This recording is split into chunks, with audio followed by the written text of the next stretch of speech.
Секојдневно се работи со младите луѓе кои беа повредени во пожарот во Кочанската дискотека Пулс.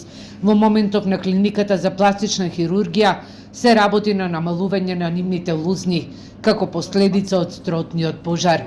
Директорката на клиниката за пластична хирургија вели дека ја радува и тоа што кај најкритичните пациенти има и подобрување во движењето. Тоа е резултат и на работата на физиотерапевтите со нив.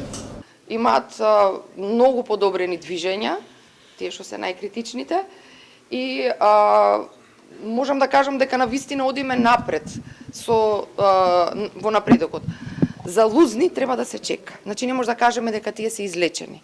Може би на тие лузни со време ќе се појави некоја мала рана која што исто ќе треба да се лечи од наша страна, но ние сме тука од првиот момент па понатаму кога им е потребна помош. Минатата недела заврши реавалуацијата на здравствената состојба на повредените во Кочански Пулс.